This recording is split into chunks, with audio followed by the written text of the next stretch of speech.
Chat బాక్స్‌లో ఒక sheet ఒకటి ఫార్వర్డ్ చేశాను. Interview based questions and answers. So, ఇది ఇప్పటి వరకు మనం ఏమేమైతే కంప్లీట్ చేశామో ఎంటర్‌ప్రైజ్ స్ట్రక్చర్ ఆల్రెడీ డిస్కస్ చేశాం. నెక్స్ట్ ఏముంది? Global settings. సో, ఈ global settings are global parameters. కొంచెం పైన ఉంది చూడండి. అది. సో, ఈ షీట్ మొత్తం కూడా చదవాలండి. నేను చెప్తాను మీకు ఎక్స్‌ప్లనేషన్ చెప్తాను ఈ క్లాస్‌లో. మొత్తం చదవాలి. అట్‌లీస్ట్ మినిమమ్ 3 క్వెషన్స్ వస్తాయి ఇంటర్వ్యూలో. ఇంటర్వ్యూలో మినిమమ్ 3 క్వెషన్స్ అనేవి వస్తాయి ఈ క్లాస్ నుండి. మీరు ఈసీసీ అయినా, ఎస్/4HANA అయినా same to same. 99% both are ఈక్వల్‌గా ఉంటాయి. 99%. ఈసీసీ అండ్ ఎస్/4HANA బోత్ ఆర్ సేమ్ అండి. Same to same. Nothing is different. 99% as it ఈస్‌గా ఉంటది. ఓకే? చూడండి. ఉంచండి అది. కొంచెం జూమ్ చేయండి.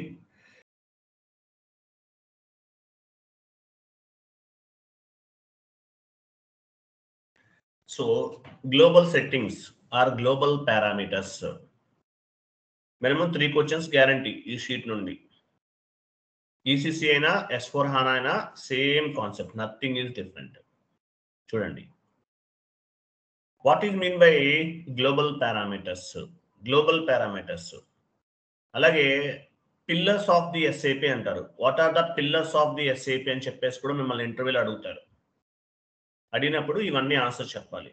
ఏమేమి ఉన్నాయి మనకి ఈ పిల్లర్స్ ఆఫ్ ది ఎస్ఏపీలో, లేదంటే గ్లోబల్ పారామీటర్స్ అన్నా, పిల్లర్స్ ఆఫ్ ది ఎస్ఏపీ అన్నా కూడా ఒకటే. చూడండి. Chart of accounts, physical year variant, posting period variant, field status variant, tolerance group, exchange rate చేయలేదు. తర్వాత నెక్స్ట్ క్లాసెస్‌లో చేస్తాము. ఫారెన్ కరెన్సీ రివాల్యుయేషన్ ఇవన్నీ సెపరేట్‌గా క్లాసెస్ మీకు. తర్వాత కరెన్సీ సెట్టింగ్స్, కంపెనీ కోడ్ ఇంకా కిందకి రండి. Company code, document type, number range. వీటిని ఏమంటారంటే గ్లోబల్ పారామీటర్స్ అంటారు. లేదంటే పిల్లర్స్ ఆఫ్ ది ఎస్ఏపీ. ఇది లేకుండా ఈ కాన్ఫిగరేషన్స్ ఇవేమి లేకుండా అసలు ఏమీ చేయలేము. అందువల్ల వీటిని ఏమంటారంటే పిల్లర్స్ ఆఫ్ ది ఎస్ఏపీ అంటారండి. Pillars of the SAP. So, pillars of the SAP అంటారు. తర్వాత చూడండి. So, first one chart of accounts గురించి మనం డిస్కస్ చేద్దాం. Chart of accounts. చార్ట్ అంటే మీనింగ్ ఏంటి? లిస్ట్ అని అర్థం. కిందకి రండి. అది అవసరం లేదు. కింద ఉంది కదా chart of accounts. Chart of accounts ఉంది కదా, ఇక్కడే ఉంది కదా. OB13లో ఉంది chart of accounts. Chart means list. Chart అంటే ఏంటి? ఒక లిస్ట్ అన్నమాట. సో, అందువల్ల వీటిని ఏమంటారంటే చార్ట్ ఆఫ్ అకౌంట్స్ అంటారు. Chart of accounts is nothing but list of GL accounts. మనం OB-D4లో GL గ్రూప్స్‌ని క్రియేట్ చేసాం. GL గ్రూప్స్‌కి ఏమి అసైన్ చేసాము? చార్ట్ ఆఫ్ అకౌంట్స్‌ని అసైన్ చేసాం.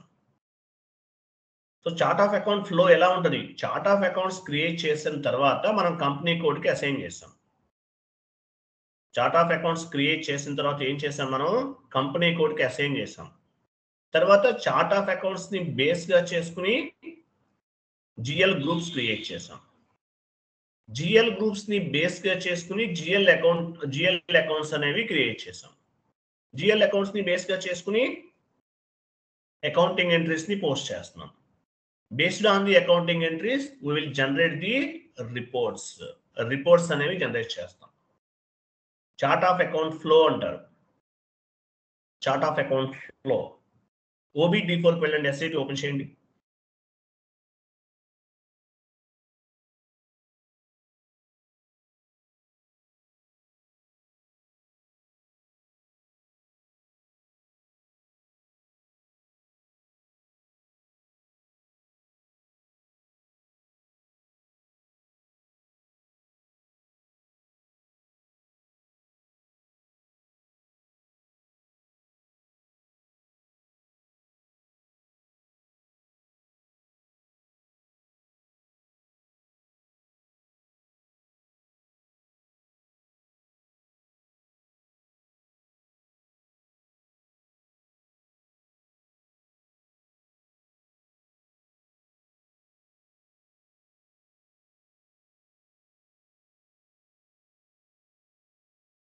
OB-D4కి వెళ్ళండి.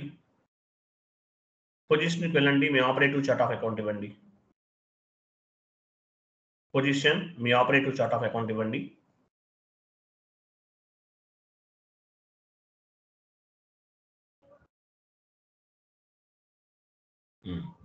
చూస్తారు ఇక్కడ ఏముంది, విఆర్ఓసి అనేది మన operative chart of account.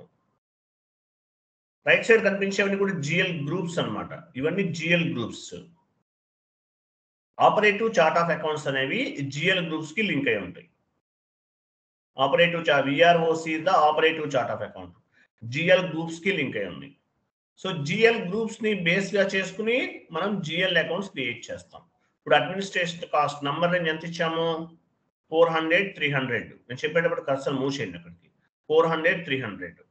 So ఈ నంబర్ రేంజ్ ని బేస్ గా చేసుకుని మనం జిఎల్ అకౌంట్స్ ని క్రియేట్ చేస్తాం. So operate chart of accounts అన్ని కూడా కంపెనీ కోడ్ కి లింక్ అయి ఉంటుంది, as well as operative chart of accounts అన్నిటికీ కూడా జిఎల్ గ్రూప్స్ కి లింక్ అయి ఉంటాయి. జిఎల్ గ్రూప్స్ లో ఇచ్చిన నంబర్ రేంజ్ ని బేస్ గా చేసుకుంటాం. నంబర్ రేంజ్ ని బేస్ గా చేసుకుని జిఎల్ అకౌంట్స్ క్రియేట్ చేస్తాం. వెళ్ళండి FS00కి వెళ్ళండి.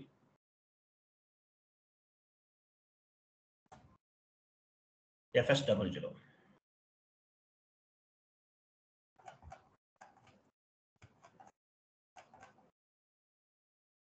ఇక్కడ జిఎల్ అకౌంట్స్ క్రియేట్ చేస్తాం. ఎలాబరేట్ చేయండి, ఆ గ్రూప్స్ ఎలాబరేట్ చేయండి.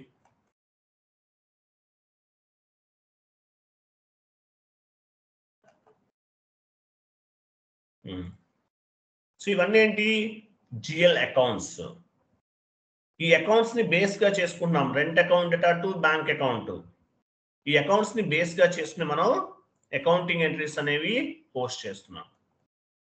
నెక్స్ట్ ఏమవుతుంది, అకౌంటింగ్ ఎంట్రీస్ ని బేస్ గా చేసుకుని రిపోర్ట్స్ అనేవి జనరేట్ అవుతాయి. రిపోర్ట్స్ అనేవి జనరేట్ అవుతాయి. అది ఇది operative chart of accounts. Operative chart of accounts ని బేస్ గా చేసుకుని మనం ఏం చేస్తున్నాము, జిఎల్ గ్రూప్స్ క్రియేట్ చేసాం. జిఎల్ గ్రూప్స్ ని బేస్ గా చేసుకుని జిఎల్ అకౌంట్స్ ని క్రియేట్ చేసాం. జిఎల్ అకౌంట్స్ ని బేస్ గా చేసుకుని అకౌంటింగ్ ఎంట్రీస్ అనేవి పోస్ట్ చేస్తాం. Based on the accounting entries financial statements అనేవి జనరేట్ అవుతాయి. F.01 ట్రాన్సాక్షన్ కోడ్ లో, లేదంటే SAP1 అనే ట్రాన్సాక్షన్ కోడ్ లో కూడా స్టేట్మెంట్స్ అనేవి డిఫరెంట్ డైమెన్షన్స్ లో మనం రిపోర్ట్స్ అనేవి జనరేట్ చేస్తాం. అది ఇట్లా రిపోర్ట్స్ అనేవి జనరేట్ చేస్తాం అన్నమాట. ఓకే, అది ఓపెన్ చేయండి. చార్ట్ ఆఫ్ అకౌంట్ లో ఒక ఇమేజ్ ఒకటి ఫార్వర్డ్ చేస్తాను, మీకు గుర్తుందా? ఇంతకు ముందు లాస్ట్ క్లాస్ లో ఇక్కడ ఇచ్చాను మీకు చార్ట్ ఆఫ్ అకౌంట్స్ ఫ్లో అని. నాకు కనిపించట్లేదు ఆ ఇమేజ్, చూద్దాము. ఇక్కడ ఉంది చూడండి.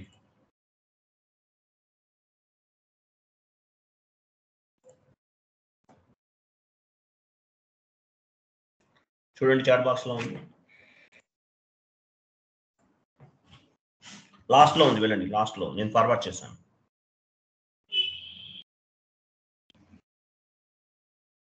ఇది చార్ట్ ఆఫ్ అకౌంట్స్ ఫ్లో. ఇది కూడా ఇంటర్వ్యూలో అడిగే క్వశ్చన్ మిమ్మల్ని. Chart of account, operative chart of account ని మనం కంపెనీ కోడ్ కి అసైన్ చేస్తాం. తర్వాత జిఎల్ గ్రూప్స్, అకౌంట్ గ్రూప్ అంటే ఏంటి, జిఎల్ గ్రూప్స్ క్రియేట్ చేస్తాం. జిఎల్ గ్రూప్స్ లో operative chart of account assign చేస్తాం OBD4 లో. Based on the GL groups, we will create GL accounts. We can create GL accounts. Based on the GL accounts, we can post the accounting entries. Based on the accounting entries, we will generate the reports. This point గుర్తుపెట్టుకోండి. Okay, right. అది open చేయండి, ఆ session open చేయండి.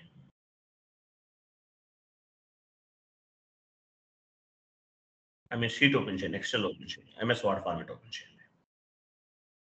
ఇక్కడ చూడండి. So chart of accounts, chart of accounts అంటే meaning ఏంటి, chart of accounts is nothing but list of GL account. అది నేను చదువుతున్నాను కదా, అది కొంచెం మీరు సెలెక్ట్ చేసి ఉంచండి ఆ line. Chart of accounts is nothing but list of GL accounts, దాని కింద లైన్. చార్ట్ ఆఫ్ అకౌంట్స్ అంటే మీనింగ్ ఏంటి, chart of accounts is nothing but list of GL accounts. Chart of GL groups అన్నిటికీ కూడా chart of account link అయి ఉంది కాబట్టి chart of account is nothing but list of GL accounts అంటారు. How many types of chart of accounts in SAP? SAP లో ఎన్ని రకాల chart of accounts ఉన్నాయి? 3 types. 3 types. ఆపరేటివ్ ఇది ఇంటర్వ్యూ క్వశ్చన్. ఇక్కడ నేను చెప్పే ఇది ఎందుకు చెప్తున్నాను మీకు నోట్స్ మీరు మామూలుగా మెటీరియల్ ఇచ్చి చదువుకోమంటే మీ ఇష్టం అది. ఎందుకు చెప్తున్నాను నోట్స్ అనేది ఇక్కడ ఎక్స్ప్లెనేషన్ కూడా చెప్తున్నాను. 3 క్వశ్చన్స్ మ్యాండటరీగా ఉంటాయండి. మినిమం 3 క్వశ్చన్స్ పక్కా రావు. 3 to 4 క్వశ్చన్స్. అలాగే ఇప్పటి వరకు కొంచెం మీకు టఫ్గా అనిపిస్తుంది. తర్వాత చాలా ఈజీగా ఉంటుంది ఇంతవరకు అర్థం చేసుకుంటే. ఈ 10 క్లాసెస్ ప్రాపర్గా అర్థం చేసుకుంటే మిగతాదంతా ఈజీగా ఉంటుంది ట్రైనింగ్ అంతా కూడా. కాబట్టి చదవండి, ప్రాపర్గా వినండి. మీరు ఇంతవరకు అర్థం చేసుకోలేదు అనుకో, నెక్స్ట్ క్లాసెస్ అన్ని కూడా కొంచెం కన్ఫ్యూజ్ అనిపిస్తుంది. సో ఈ 10 classes I mean 12th class అనుకుంటే ఈరోజుతోటి ఇవన్నీ కూడా ప్రాపర్గా నేర్చుకోండి. ఇవన్నీ పిల్లర్స్. ఎందువల్ల చార్ట్ ఆఫ్ అకౌంట్స్ ని పిల్లర్స్ ఆఫ్ ది ఎస్ఏపి అంటున్నారు? ఒక బేస్మెంట్ అన్నమాట. సో ఇంతవరకు ప్రాపర్గా చదవండి. చదివితేనే మీకు నెక్స్ట్ క్లాసెస్ చాలా ఈజీగా అర్థమవుతుంది. ఇంత లెంతీగా కూడా ఉండవు. సింపుల్గా ఉంటాయి కాన్సెప్ట్స్ అన్ని కూడా. ఈజీగా ఫైండ్ అవుట్ చేసేస్తారు. ఓకే, నెక్స్ట్ చూడండి. How many types of chart of accounts in SAP FICO? So chart of accounts ఎన్ని రకాలు ఉంటాయి టోటల్గా? 3 టైప్స్ ఉంటాయండి. First one operative chart of account, group chart of account, country specific chart of account. ఇది interview question. ఇది operative chart of account, group chart of account, country specific chart of account. ఇలా 3 types of the chart of accounts అనేవి ఉంటాయి. Okay, next డౌన్కి రండి. So 1 by 1 discuss చేద్దాం. What is mean by operative chart of account? What is mean by operative chart of account? Operative chart of account అంటే అసలు ఏంటి? Operative chart of accounts means whatever GL accounts we are using for day-to-day transaction or monthly transaction or yearly transactions, that GL accounts is called operative chart of account. Operative business transactions చేస్తాం, business సంబంధించిన operations చేస్తాం. వీటిని ఏమంటారు? Operative chart of accounts అంటారు. Day to day transactions అంటే operative chart of account అంటే GL account ని ఉపయోగిస్తున్నాం. ఈ GL అకౌంట్ అనేది ఆపరేటివ్ చార్ట్ ఆఫ్ అకౌంట్ కి లింక్ చేస్తాం OBT4 లో. కాబట్టి ఈ GL అకౌంట్స్ అన్ని కూడా మనం డే టు డే ట్రాన్సాక్షన్స్ కి ఉపయోగిస్తున్నాము. What is mean by operative chart of account? Operational chart of account. Operative అనొచ్చు, ఆపరేషనల్ కూడా చెప్పొచ్చు.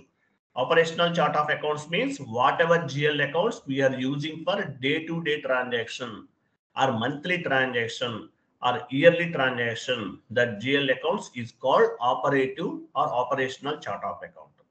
Clear kada? Next కిందకి రండి. What is mean by country specific chart of account? Second step చూడండి. Country specific chart of account అంటే అసలు meaning ఏంటి? Whatever GL account we are using for specific country business transactions, that GL accounts is called country specific chart of account. It means this GL account we are using for the it means this GL account is following the country specific. అంటే ఈ particular GL accounts అనేవి country specific గా follow అవుతాయి. Whatever GL accounts we are using for specific country business transactions, that GL accounts is called country specific chart of accounts. It means this GL accounts is following the country specific. అంటే countries కొన్ని GL accounts మనం currency change చేస్తాం. ఇప్పుడు currency మామూలు GL account creation లో currency ఏముంటుంది? INR ఉంటుంది, ఆటోమేటిక్గా పిక్ అవుతుంది. అలా కాదు, మనం వేరే కరెన్సీ ఏదైనా తీసుకుంటాం. అటువంటిప్పుడు వీటిని కంట్రీ స్పెసిఫిక్ కింద కన్సిడర్ చేస్తారు. Whatever GL accounts we are using for specific country business transactions, that GL accounts is called country specific chart of accounts. It's means this GL account is following the country specific. అంటే ఏంటి? వేరే కొన్ని countries సంబంధించిన rules and regulations అనేవి follow అవడానికి ఉపయోగపడతాయి. Each country has one specific taxation system. ప్రతి కంట్రీకి కూడా టాక్సేషన్ సిస్టమ్ అనేది డిఫరెంట్ గా ఉంటుంది. అంటే ఏంటి? కొన్ని GL accounts only for example చూడండి, మనకి GST ఉంటుంది, ఇన్పుట్ GST, అవుట్పుట్ GST ఉంటుంది. కిందకి రండి కొంచెం, వెయిట్ కరెక్టే ఉన్నారు. ఇన్పుట్ GST, అవుట్పుట్ GST ఉంటుంది. వీటికి కూడా సపరేట్ గా కొన్ని క్రియేట్ చేస్తాం. So country specific chart of account అనేది ఒక కంట్రీ యొక్క లీగల్ ని ఫాలో అవడానికి ఉపయోగపడుతుంది. ఒక కంట్రీకి సంబంధించిన రూల్స్ అండ్ రెగ్యులేషన్స్ లేదంటే ఆ కరెన్సీని ఫాలో అవడానికి ఉపయోగపడుతుంది. ఓకేనా? సో దీన్ని country specific chart of account అంటారు. ఓకే, ఒక కంట్రీ యొక్క రూల్స్ అండ్ రెగ్యులేషన్స్ ని ఫాలో అవడానికి country specific chart of account అనేది ఉపయోగపడుతుంది అనమాట. నెక్స్ట్ క్రిందికి రండి. What is mean by group chart of account? Group chart of account open చేయండి, డౌన్కి రండి, డౌన్కి రండి సార్ కొంచెం. ఆ గ్రూప్ చార్ట్ ఆఫ్ అకౌంట్ ఒకటే ఓపెన్ చేయండి. మరి డౌన్కి వెళ్ళిపోయారు, ఫుల్ వెళ్ళిపోయారు మీరు. ఇంకా పైకి వెళ్ళండి. What is mean by group chart of account? Group chart of account. What is mean by group chart of account? Group chart of account we are using for high level reporting purpose. నేను చెప్పాను operative chart of account కి group chart of account ని assign చేయాలి అంటే ఏంటి? Operative chart of account ని group chart of account కి assign చేయాలంటే ఇప్పుడు ఆపరేటివ్ చార్ట్ ఆఫ్ అకౌంట్ అనేది కంపెనీ కోడ్ లెవెల్, గ్రూప్ అనేది గ్రూప్ ఆఫ్ కంపెనీ లెవెల్, అంటే మెయిన్ హెడ్ క్వార్టర్ కి అసైన్ చేస్తున్నాం. Group chart of account we are using for high level reporting purpose. అంటే ఏంటి? It's means consolidation on the group of company level. అంటే Tata group లో Tata telecom, Tata steel, Tata Motors అనే 3 company codes ఉన్నాయి. ఇవన్నీ కూడా క్లబ్ చేసేస్తారు. క్లబ్ చేయడం అంటే మీనింగ్ ఏంటి? కన్సాలిడేషన్ అంటారు. Group chart of accounts we can use for high level reporting purpose. It's means consolidation on the group of company level. Consolidation చేసేస్తారు అంటే క్లబ్ చేసేస్తారు.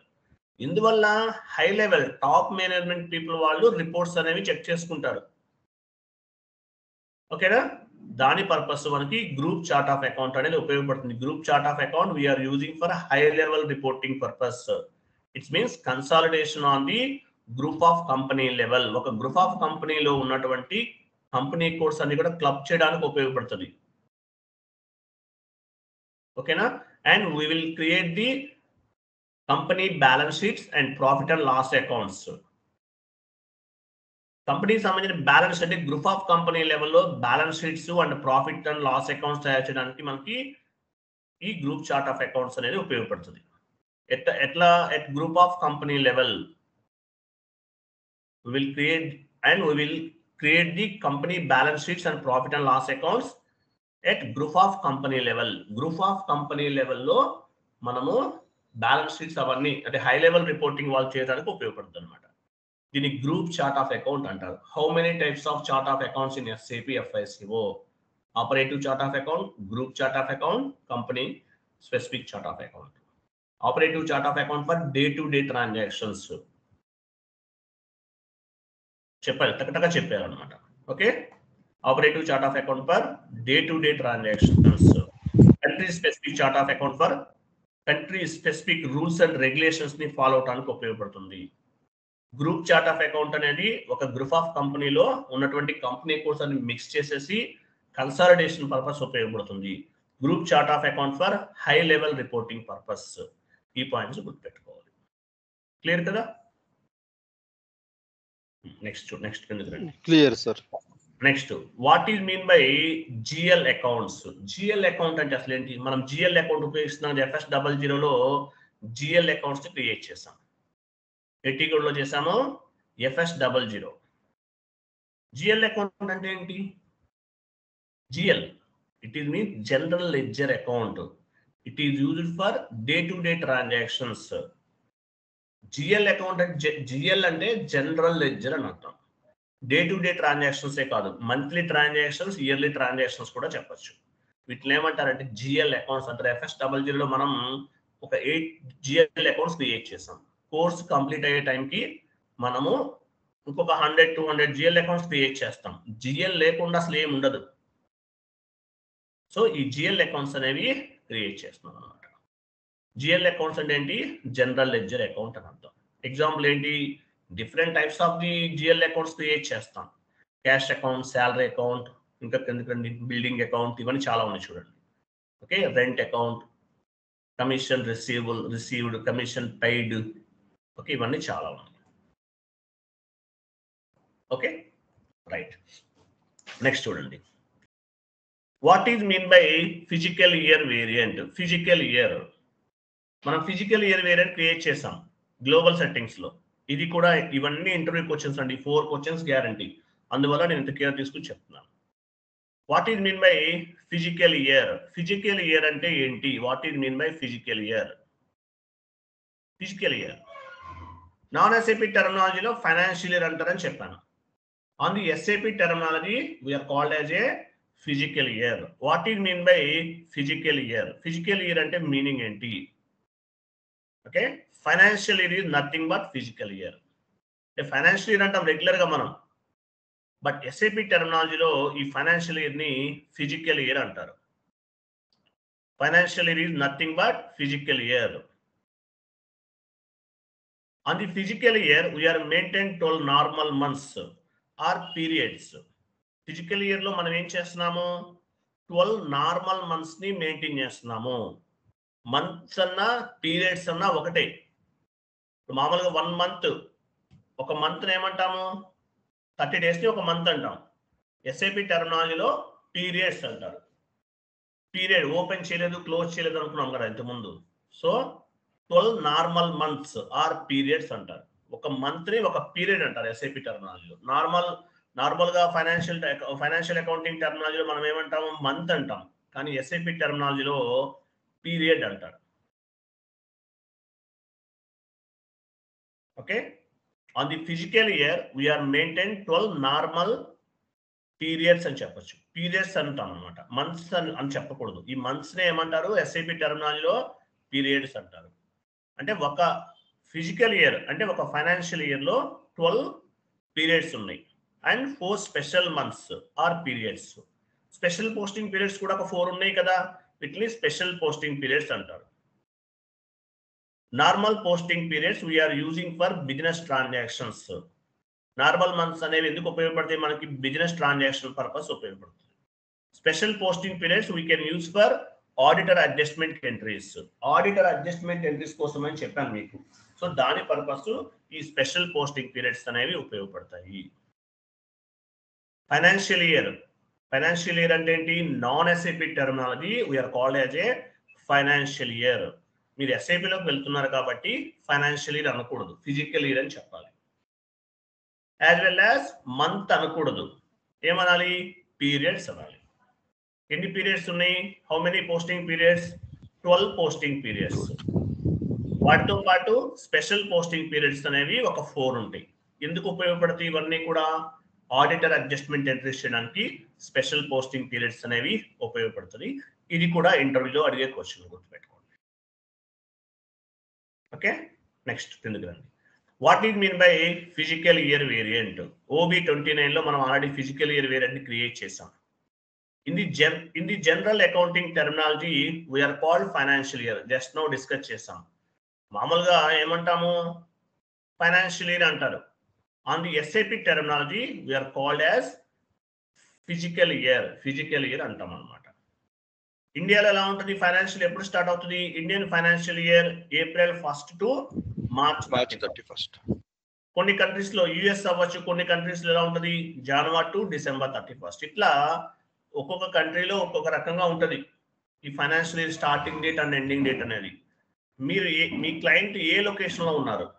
యుఎస్ లో ఉన్నారా? సో యుఎస్ కి సంబంధించిన ఫైనాన్షియల్ ఇయర్ తీసుకోవాలి. ఆర్ ఫిజికల్ ఇయర్, మనం financial year అని చెప్పకూడదు, ఫిజికల్ ఇయర్ అనే చెప్పాలి ఎస్ఐపి టెర్మినాలజీ ప్రకారం. బట్ మీరు గుర్తుపెట్టుకోండి, ఫైనాన్షియల్ ఇయర్ అన్నా కూడా అది ఫిజికల్ ఇయర్ అని గుర్తుపెట్టుకోండి. మంత్ అనకూడదు, పీరియడ్స్ అనాలి ఎస్ఐపి టెర్మినాలజీలో. సో ఇది గుర్తుపెట్టుకోండి. April 1st to March 31st Indian financial year are SIP terminology ప్రకారం ఫిజికల్ ఇయర్. తర్వాత యుఎస్ కి ఒక రకంగా ఉంటుంది. సో మీ క్లయింట్ ఏ లొకేషన్ లో ఉన్నారు అనే దాన్ని బేస్ గా చేసుకుని మీరు ప్లాన్ చేసుకోండి. అండ్ వన్ మోర్ థింగ్, ఎవరో కాల్ చేశారు, ఫేక్ ఎక్స్పీరియన్స్ అది ఇది అడుగుతున్నారు. చూడండి, 5 years ఫేక్ ఎక్స్పీరియన్స్ పెట్టుకుని వెళ్తుంటారు చాలా మంది. వెళ్ళినంత మాత్రాన వాళ్ళకి తెలియదు అనుకోకండి. కంపెనీ వాళ్ళకి ఒకసారి రెజ్యూమ్ చూసి HR 1 hour మిమ్మల్ని ఇంటర్వ్యూ చేశారంటే మీరు ఫేక్ ఎక్స్పీరియన్సా జెన్యున్ ఎక్స్పీరియన్సా తెలిసిపోతుంది, 100% తెలిసిపోతుంది. కానీ మీకు నాలెడ్జ్ ఉంది కాబట్టి మీకు ఒక ఆపర్చునిటీ ఇస్తారు. ఏదో 5 years పెట్టేస్తే మేనేజర్ లెవెల్లో ఇచ్చేస్తారు అనుకోకండి జాబ్స్. మీకు ఏ లెవెల్ ఇచ్చినా సరే consultant, associate consultant, junior consultant, ఈ 3 levels లో ఇస్తారు జాబ్స్ ఒక 5 years ఎక్స్పీరియన్స్ పెట్టిన వెళ్ళే వాళ్ళకి. మీది ఎక్స్పీరియన్స్ ఫేక్ అయితే పక్కా ఫేక్ అని తెలుస్తుంది, అందులో డౌట్ ఏం లేదు. కాకపోతే మీకు నాలెడ్జ్ ఉంది, సబ్జెక్ట్ పైన కమాండింగ్ ఉంది కాబట్టి మీకు ఒక ఆపర్చునిటీ ఇస్తారు. అంటే వాళ్ళకి తెలియదు అనుకోకండి, అది అది కూడా చెప్తున్నాను. నెక్స్ట్ చూడండి. సో ఫిజికల్ ఇయర్ అంటే ఏంటో మీకు అర్థమైంది. What is the difference between physical year and calendar year? Physical year కి క్యాలెండర్ ఇయర్ కి డిఫరెంట్ ఏంటి? మామూలుగా ఫిజికల్ ఇయర్స్ అనేది ఏప్రిల్ నుండి మార్చ్ 31 వరకు ఉంటుంది అనమాట. క్యాలెండర్ ఇయర్ అంటే జనవరి 1 నుండి డిసెంబర్ 31 వరకు ఉంటుంది. ఇది దానికి దీనికి డిఫరెన్స్. ఫైనాన్స్ వాళ్ళకి అర్థమవుతుంది almost. Okay, next. How many posting periods in each year? Posting periods ఎన్ని ఉన్నాయి మనం ఆల్రెడీ డిస్కస్ చేసాం. How many posting periods in each year? Posting periods ఎన్ని ఉన్నాయి? 12 normal months. It means 12 posting periods. 1 month is equal to 1 posting periods. 1 month is equal to 1 posting periods. Total ఎన్ని ఉన్నాయి? 12 ఉన్నాయి అన్నమాట. Each month called as a posting period. ప్రతి month ఏమంటాము? Non SAP టెర్మినాలజీలో month అనే చెప్తాం, but on the SAP terminology we are called as a posting period. Non SAP టెర్మినాలజీలో మంత్ అంటాం, or financial terminology. But SAP టెర్మినాలజీలో మంత్ ని మనం ఏమంటాము? పోస్టింగ్ పీరియడ్ అంటాం. Posting period. ఈ 12 మంత్స్ ఎందుకు ఉపయోగపడుతుంది? This 12 months we can use for day to day posting transactions. This 12 months we can use for monthly posting transactions. అంటే monthly transactions కూడా కొన్ని ఉంటాయి, రికరింగ్ ఎంట్రీస్ రన్ చేయటము, ఇలా కొన్ని ఉంటాయి. అవన్నీ మీకు నెక్స్ట్ క్లాసెస్లో చెప్తాను. రికరింగ్ ఎంట్రీస్ రన్ చేయటము, ఇవన్నీ కూడా మంత్లీ ట్రాన్సాక్షన్స్ అంటారు. This 12 months we can use for yearly posting transactions. Year ending activities కొన్ని ఉంటాయి, వాటిని కూడా ఉపయోగించడానికి ఉపయోగపడుతున్నారు. 12 మంత్స్ ఉంటాయి టోటల్గా. అలాగే we can use 4 special posting periods. 4 special posting periods అనేవి ఉంటాయి అన్నమాట. టోటల్ గా 16 పోస్టింగ్ పీరియడ్స్ ఉంటాయని చెప్పాలి. ఇంటర్వ్యూలో అడుగుతారు, how many posting periods in SAP FICO? 12 normal months are 12 normal posting periods. Special posting periods అని ఉన్నాయి 4. టోటల్ గా 16 పోస్టింగ్ పీరియడ్స్ ఉంటాయని చెప్పాలండి. 16 పోస్టింగ్ పీరియడ్స్. ఇంటర్వ్యూలో అడిగే question 3 to 4 questions guarantee, damn sure. మీరు నోట్ చేసి పెట్టుకోండి. ఈ మెటీరియల్ మీరు ఓన్గా తయారు చేసుకోవాలి.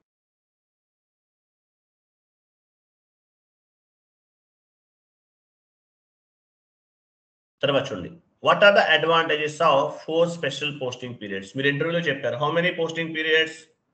12 posting periods and 4 special posting periods అని చెప్పారు answer.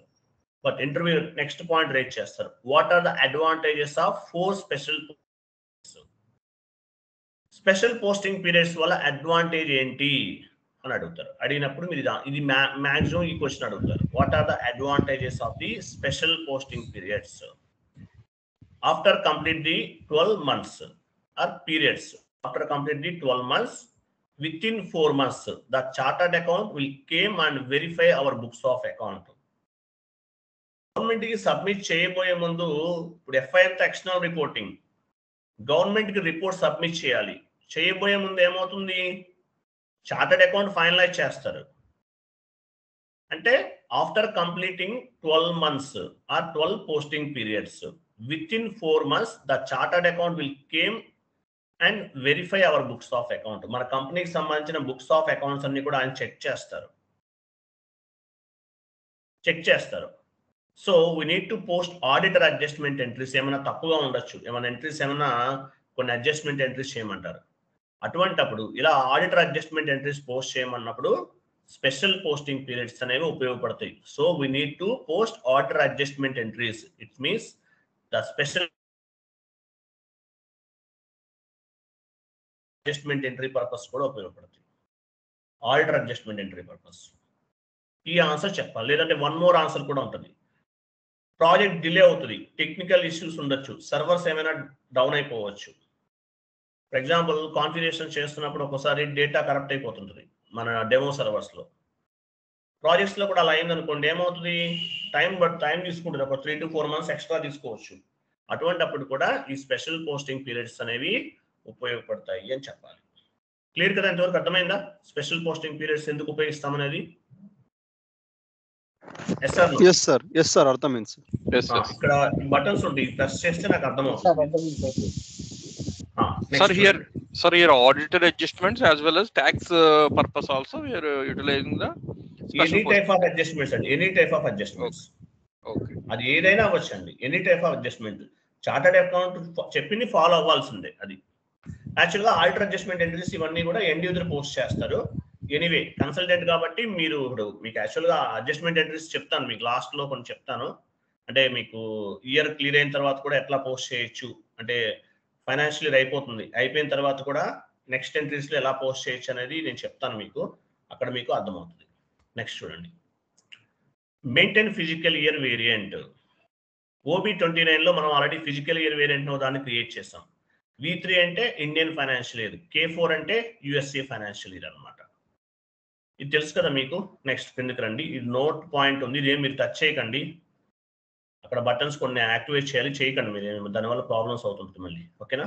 Next assign company code to physical year variant. తెలుసు కదా మీకు అసైన్మెంట్ అంటే మీనింగ్ ఏంటి? Assignment means linked between one or more objectives. Directly or indirectly, we will assign all type of parameters with our company code. అంటే assignment అంటే చెప్పేసాను already. Assignment అంటే మళ్ళీ చెప్తున్నాను, linked between one or more objectives. SAP is a robot. ఇది ఒక robotic software అన్నమాట. అంటే ఏంటి, మనం ఇచ్చిన కమాండ్స్ ని బేస్ గా చేసుకుని వర్క్ చేస్తుంది. అంటే ఒక ప్రోగ్రామింగ్ అనుకుందాం, మనం ఇచ్చిన కమాండ్ ని బేస్ గా చేసుకుని వర్క్ చేస్తుంది. బట్ మన కంపెనీ కోడ్ కి ప్రతిదీ కూడా అసైన్ చేయాలి.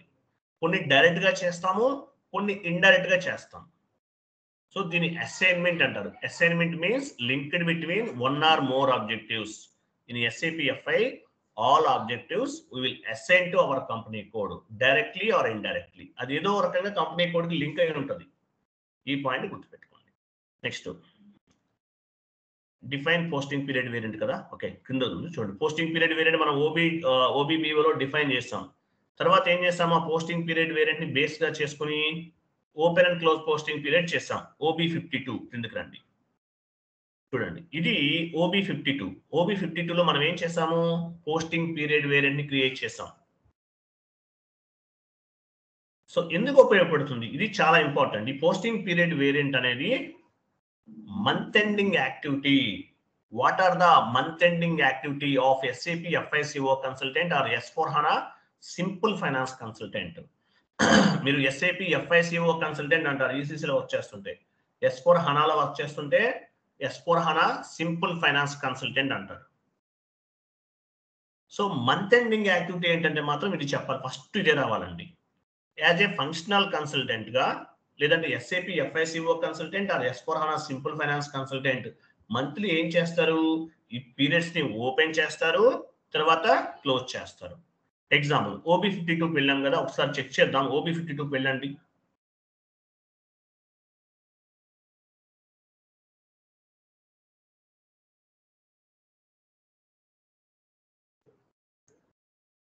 పొజిషన్కి వెళ్ళండి, మీ పోస్టింగ్ పీరియడ్ వేరియంట్ ఇవ్వండి.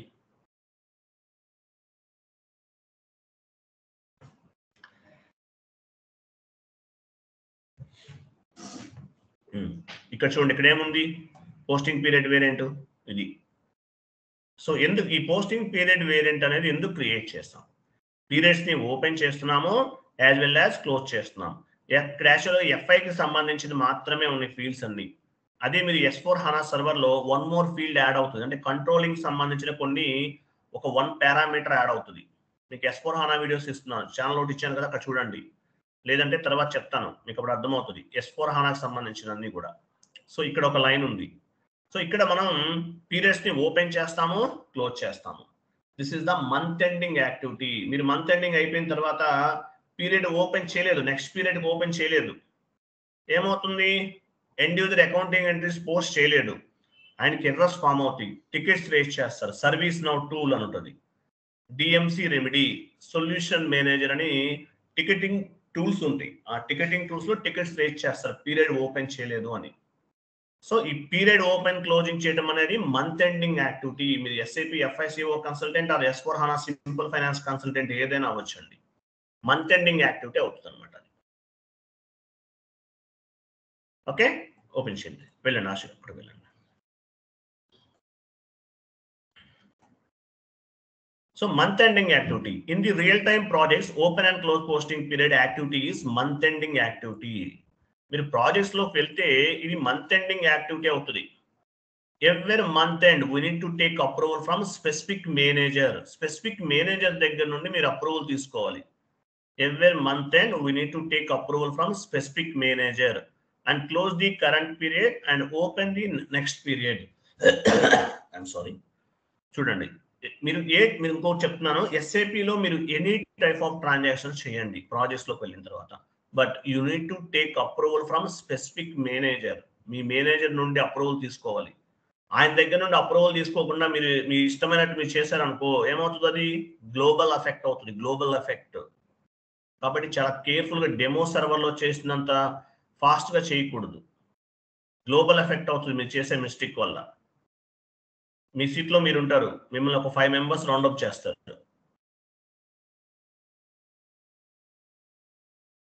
Open and close posting period activity is month ending activity. Every month end we need to take approval from specific manager and close the current period and open the next period.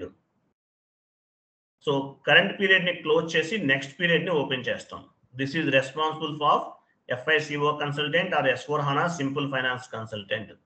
This activity is called month ending activity. In month ending activity, what are the month ending activity? What are the year ending activity?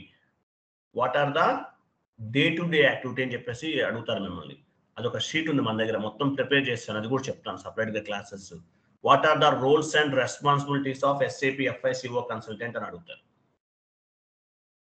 ఓకేనా, అక్కడ చెప్తాను మీకు నేను. So ఇది open and close posting period అనేది ఉంటుంది అనమాట.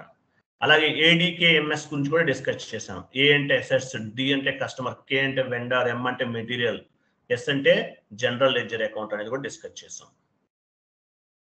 ఓకేనా, రైట్. తర్వాత స్పెషల్ పోస్టింగ్ పీరియడ్స్ కూడా ఉన్నాయి కదా, మనం ఆల్రెడీ డిస్కస్ చేసాం. Special posting periods we are using for auditor adjustment entry postings. Open and close posting period is controlled by document entry postings or accounting entry postings. చూడండి, special posting periods we are using for auditor adjustment entry postings, మీకు తెలుసు already. అలాగే ఈ open and close posting period అనేది ఎందుకు ఉపయోగపడుతుంది? Open and close posting period is controlled by document entry postings or accounting entry postings. End user ని control చేయడానికి ఉపయోగపడుతుంది. ఏ ట్రాన్సాక్షన్స్ చేయాలి, ఏ మంత్ లో ఏ ట్రాన్సాక్షన్స్ చేయాలి అనే దానికి ఉపయోగపడుతుంది. అలాగే one posting period variant we can assign different types of the company codes. కొన్ని కాన్ఫిగరేషన్స్ డిఫరెంట్, ఒకే కంపెనీ కోడ్ కాదు, 2-3 కంపెనీ కోడ్స్ కూడా అసైన్ చేయొచ్చు. For example field status variant కూడా అంతే, కొన్ని మల్టిపుల్ కంపెనీస్కి అసైన్ చేయొచ్చు, అలా కూడా ఆప్షన్ ఉంటుంది మనకి. బట్ మీరు ఇదే ప్యాటర్న్ ఫాలో అవ్వండి, అది తర్వాత మీ కోర్స్ కంప్లీట్ అయిన తర్వాత మీరు ఎక్స్పెరిమెంట్ చేయొచ్చు. ఓకేనా, ఓకే. సో ఎలా చూడండి, ఇక్కడ ఏముంది, వన్ పోస్టింగ్ పీరియడ్ వేరియంట్,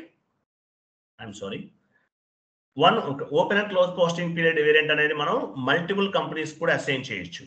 ఎటువంటి సిచ్యువేషన్ లో అసైన్ చేయొచ్చు? 2 కంపెనీ కోడ్స్ కి కూడా, అంటే 2 కంపెనీ కోడ్స్ కూడా ఒకటే ఉండాలి ఫైనాన్షియల్ ఇయర్ అనేది. ఒక కంపెనీ కోడ్ USD, ఒక కంపెనీ కోడ్ ఇండియాలో అయితే కుదరదు. Here 2 company codes India only, అంటే 2 కంపెనీ కోడ్స్ ఒకే విధమైన, 2 కంపెనీ కోడ్స్ ఒకే విధమైనటువంటి కంట్రీకి సంబంధించిన అవ్వాలి, లేదంటే ఒకే విధమైనటువంటి ఫిజికల్ ఇయర్ కి సంబంధించినవి ఉండాలన్నమాట. అంటే ఫైనాన్షియల్ ఇయర్ అనేది ఒకే రకంగా ఉండాలి, అప్పుడే 2 కంపెనీ కోడ్స్ కి 2 కంపెనీ కోడ్స్ కి అసైన్ చేయొచ్చు.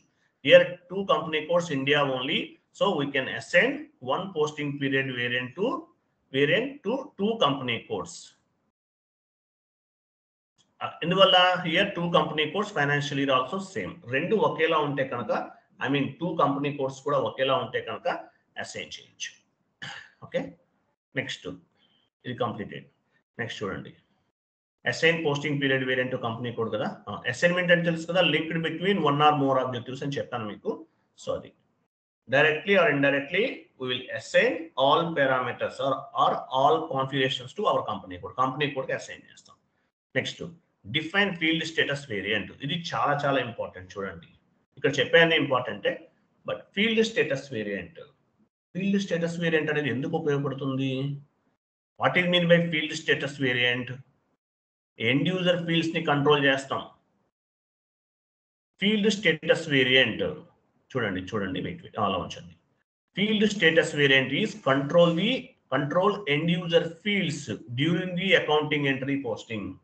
ఫీల్డ్ స్టేటస్ వేరియంట్ అనేది ఎండ్ యూజర్ ఫీల్డ్స్ ని కంట్రోల్ చేస్తుంది. ఇక్కడ during the accounting entry posting, ఒక అకౌంటింగ్ ఎంట్రీ పోస్ట్ చేయాలి ఎండ్ యూజర్.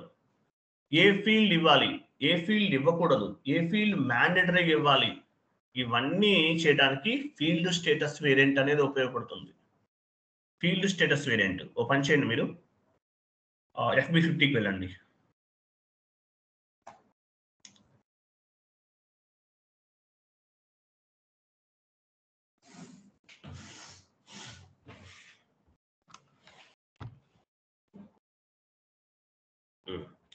సో కిందకి రండి, చెప్తాను. డౌన్కి వెళ్ళిపోండి, లాస్ట్లో చూడండి. అలా కాదు, మీరు ఎంట్రీ చేశారు. Okay fine.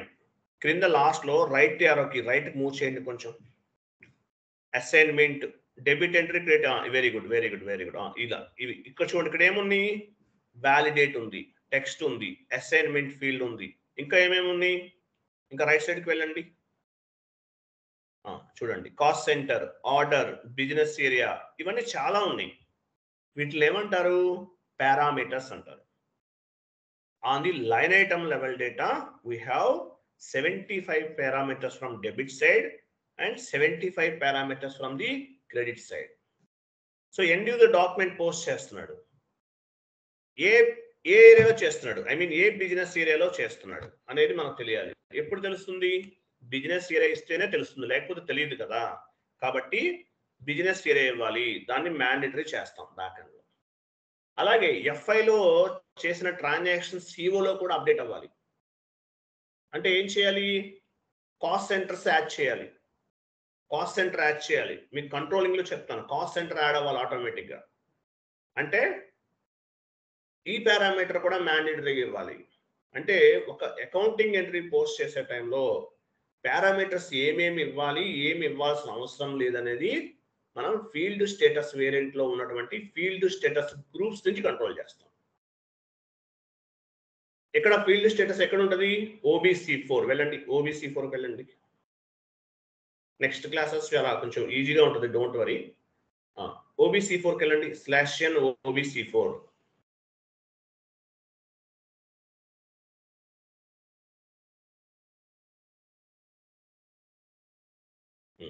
పొజిషన్కి వెళ్ళండి, మీ ఫీల్డ్ స్టేటస్ వేరియంట్ ఇవ్వండి. మీరేం క్రియేట్ చేశారు? Field status variant VRFV. Continue చేయండి,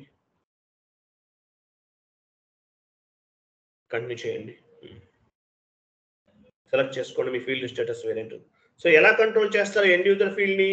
ఫీల్డ్ స్టేటస్ వేరియంట్ లో ఉన్నటువంటి ఫీల్డ్ స్టేటస్ గ్రూప్స్ నుంచి కంట్రోల్ చేస్తారు. ఫీల్డ్ స్టేటస్ గ్రూప్స్ లోకి వెళ్ళండి. ఇక్కడ ఏమున్నాయి చూడండి, మన ఫీల్డ్ స్టేటస్ వేరియంట్ ఏంటి? పైన చూడండి, VRFV అండర్లో ఏమేమి ఉన్నాయి? G001 ఇది ఒక field status group, G003, G004 ఇది ఒక ఫీల్డ్ స్టేటస్ గ్రూప్స్ అన్నమాట. ఇది ఒక ఫీల్డ్ స్టేటస్ గ్రూప్, ఇక్కడ నుండి కంట్రోల్ చేస్తాం. ఎగ్జాంపుల్ G001 డబుల్ క్లిక్ చేయండి, జనరల్ డేటా డబుల్ క్లిక్ చేయండి. ఇక్కడ చూసారా, సర్ప్రైస్, రిక్వైర్డ్, ఆప్షనల్ ఉన్నాయి. సో రిక్వైర్డ్ లో ఉంచితే ఎండ్ యూజర్ అనేవాడు మ్యాండేటరీగా ఫీల్డ్ ఎంటర్ చేయాలి. ఇప్పుడు ఎగ్జాంపుల్ టెక్స్ట్ ఉంది, టెక్స్ట్ ఫీల్డ్ ఇస్తేనే అకౌంటింగ్ ఎంట్రీ అనేది పోస్ట్ అవుతుంది. ఆప్షనల్ లో ఉంటే ఆ ఫీల్డ్ ఇచ్చినా ఇవ్వకపోయినా అకౌంటింగ్ ఎంట్రీ అనేది పోస్ట్ అవుతుంది. అంటే రిక్వైర్డ్ లో ఏ ఫీల్డ్ అనేది మ్యాండేటరీగా ఇవ్వాలి, ఏ ఫీల్డ్ మ్యాండేటరీగా ఇవ్వాల్సిన అవసరం లేదు అనేది కంట్రోల్ చేయడానికి ఫీల్డ్ స్టేటస్ వేరియంట్ అనేది ఉపయోగపడుతుంది. Field status variant is control the end user fields. End user fields ని కంట్రోల్ చేస్తుంది. ఇవన్నీ కూడా గ్రూప్స్ అనమాట. బ్యాక్ వెళ్ళండి, ఫీల్డ్ స్టేటస్ వేరియంట్ లో గ్రూప్స్ ఉంటాయి. గ్రూప్స్ ని బేస్ గా చేసుకుని తీసుకుంటాం. ఇక్కడ డిఫరెంట్ గ్రూప్స్ ఉంటాయి. బ్యాక్ వెళ్ళండి, G001 అనేది కామన్. వీటితో పాటు కింద కూడా కొన్ని ఉన్నాయి చూడండి. ఫర్ ఎగ్జాంపుల్ G005 ఉంది, బ్యాంక్ రిలేటెడ్ వాటికి తీసుకోవచ్చు, బట్ మనం G001 తీసుకున్నా కూడా రన్ అవుతుంది. తర్వాత ఇంకా చాలా ఉంటాయి, మనం వీటిలో కూడా కొన్ని ఉపయోగిస్తాం, వీటన్నిటిని కూడా కొన్ని ఉంటాయి, అంటే వేరే వాళ్ళకి సంబంధించి కూడా ఉంటాయి, ఎంఎంకి సంబంధించినవన్నీ మనం టచ్ చేయము, బట్ FICOకి సంబంధించినవన్నీ కూడా మనం తీసుకుంటాం. రికన్సిలేషన్ అకౌంట్స్ వాటికి రిలేటెడ్ గా తీసుకుంటాం, బట్ ఇవన్నీ కాదు. G001 తీసుకుంటారా, తీసుకోండి, optional, no issue. So field status variant అనేది ఎందుకు ఉపయోగపడుతుంది? ఎండ్ యూజర్ ఫీల్డ్స్ ని కంట్రోల్ చేస్తుంది. వెళ్ళండి ఒకసారి ఆ షీట్ ఓపెన్ చేయండి. What format, what is mean by field status variant? What is mean by field status variant is control the end user fields. Control end user fields. End user fields ni control చేస్తుంది during the accounting entry posting. The field status variant we can assign different types of the company codes. Different types of the company codes ki assign చేయొచ్చు. It is controlled by the end user accounting entry fields.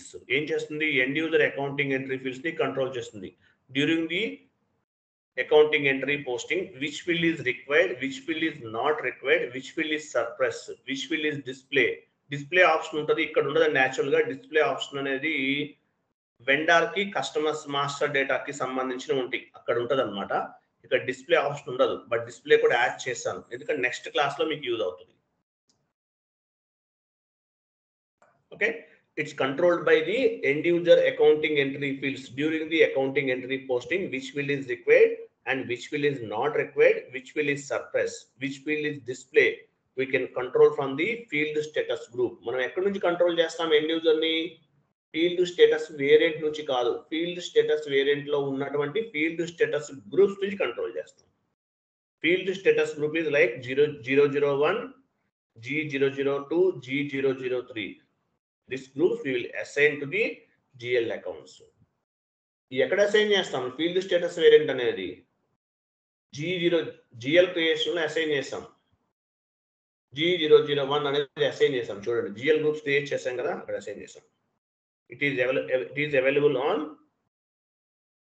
field status variant. It is available on field status variant. We can control here which field is required, which field is not required at the time of accounting entry posting. So ఈ field status variant ని base గా చేసుకుని accounting entry postings ని control చేస్తాం. We have 75 parameters from debit side. We have 75 parameters from credit side. So ఈ fields ఎన్ని ఉన్నాయి మనకి ఎక్కడ ఎండ్ యూజర్ స్క్రీన్ లో? 75 పారామీటర్స్ ఉన్నాయి debit side, 75 parameters credit side ఉంది. ఏ ఫీల్డ్ కావాలి, ఏ ఫీల్డ్ అవసరం లేదనేది మెన్షన్ చేస్తాం. Maximum business area, cost centres తీసుకుంటారు. టెక్స్ట్ ఫీల్డ్, సెగ్మెంట్ అని ఒకటి ఉంటుంది, మీకు ఫస్ట్ లో చెప్పాను, సెగ్మెంట్ కూడా తీసుకుంటారు. ఓకే, అది. అలాగే ఫీల్డ్ స్టేటస్ వేరియంట్ అనేది depends on the client requirement. We will select the parameters from debit side and credit side. A field అవసరమో ఏ ఫీల్డ్ అవసరం లేదు ఎవరు చెప్తారు మీకు? మీ క్లయింట్ చెప్తారు. మీ క్లయింట్తో మాట్లాడాలి, ఆయనతో మాట్లాడి డిస్కస్ చేసుకోవచ్చు. నెక్స్ట్ కిందకి రండి. 1 minute టైం ఇవ్వండి, 1 minute.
ఓకే, చూడండి.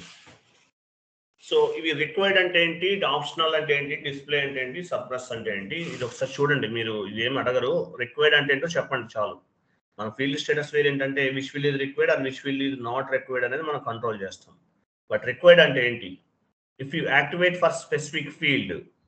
రిక్వైర్డ్ అంటే if you activate activate for specific field. Example business ఏరియా. బిజినెస్ ఏరియాని మీరు యాడ్ చేశారు, బిజినెస్ ఏరియాని రిక్వైర్డ్ లో పెట్టేశారు ఫీల్డ్ స్టేటస్ వేరియంట్ లో. ఏమవుతుంది అప్పుడు? at the time of accounting entry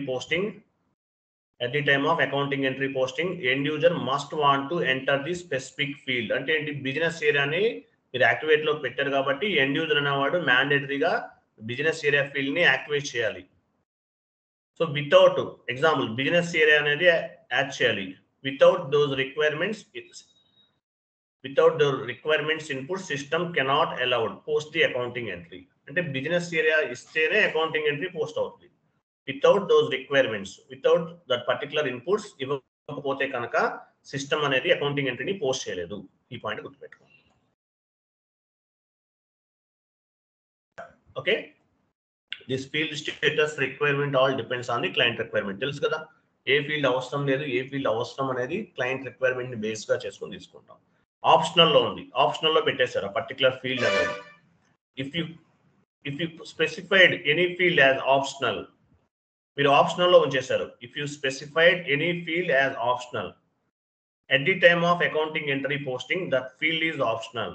You may enter that inputs, you may not enter that inputs. System will be allowed the document entry posting. అంటే మీరు ఆ పర్టికులర్ ఫీల్డ్ కి సంబంధించిన ఇన్పుట్స్ ఇచ్చినా ఇవ్వకపోయినా అకౌంటింగ్ ఎంట్రీ అనేది పోస్ట్ అవుతుంది. Display అంటే any field if you can be specified as display mode. Display mode లో ఉంచారు. డిస్ప్లే మోడ్ లో ఉంచితే ఏమవుతుంది? The field just display mode, you unable to enter the display mode. అంటే ఇంకేం ఇవ్వాల్సిన అవసరం ఉండదు. యాక్చువల్ గా మాక్సిమం ఆప్షనల్, రిక్వైర్డ్ ఈ రెండే ఉంటాయండి. సర్ప్రెస్ ఉంటుంది. డిస్ప్లే అనేది జస్ట్ మామూలు, ఇది మీకు వెండర్ మాస్టర్, కస్టమర్ మాస్టర్ లో ఉంటుంది, అక్కడ చెప్దాం. తర్వాత చూడండి సర్ప్రెస్ అంటే ఏంటి? ఆ ఫీల్డ్ అనేది కనిపించదు ఎండ్ యూజర్ కి. ఇప్పుడు మనకి ఫీల్డ్ స్టేటస్ వేరియంట్ లో చాలా ఉన్నాయి, కానీ 75 పారామీటర్స్ అలౌ చేస్తుంది. కానీ సర్ప్లస్ లో ఉందంటే మీనింగ్ ఏంటి? వాట్ ఎవర్ ఫీల్డ్ ఉంచండి, కదిలించకండి, మూవ్ చేయకండి. What ever field you will make it as a surplus. That field unable to visible at the time of accounting entry posting. Surplus లో ఉంటే అసలు కనిపించదు, అది ఎండ్ యూజర్కి ఆ ఫీల్డ్ అనేది కనిపించదు అనమాట. ఇలా 3 ఫీల్డ్స్ ఉంటాయి. క్లియర్ కదా? What are the advantages of field status variant? Field status variant వల్ల అడ్వాంటేజ్ ఏంటి? At the time of end user accounting entry posting or document entry posting or business transactions, ఏదైనా ఒకటే. FB50లో మీరు అకౌంటింగ్ ఎంట్రీ పోస్ట్ చేస్తున్నారన్నా, business transaction చేస్తున్నారన్నా, document entry post చేస్తున్నారన్నా ఏదైనా ఒకటే. At the time of end user accounting entry posting or document entry posting or business transactions, business entry posting, we will configure which field is required or which field is not required from the field status variant అని చెప్పండి. Field status just simple way, ఇవన్నీ కాదు. What are the advantages of the field status variant అంటే, at the time of accounting entry posting, which field is required or which field is not required, we will configure from the field status variant. Based on the field status variant, we will control the end user fields అని చెప్పాలి. Simple logic. ఓకేనా? Next, what it mean by debit side parameters and what it mean by credit side parameters. Debit side parameters అంటే ఏంటి? Credit side parameters అంటే ఏంటి? మనం చూసాం కదా FB50లో 75 పారామీటర్స్ ఉన్నాయని చెప్పాను. ఏంటి example? Text field, profit centre, cost centre, business area, segment, ఇవన్నీ కూడా parameters అంటారు. ఇలా ఎన్ని ఉన్నాయి? We have 75 parameters from debit side, we have 75 parameters from credit side. ఓకేనా? ఇవి ఎక్కడ అవైలబుల్ ఉంటాయి? This fields is available during the accounting entry posting. అంటే FB50లోనే ఉంటాయి అన్నమాట ఇవన్నీ కూడా. నెక్స్ట్ చూడండి.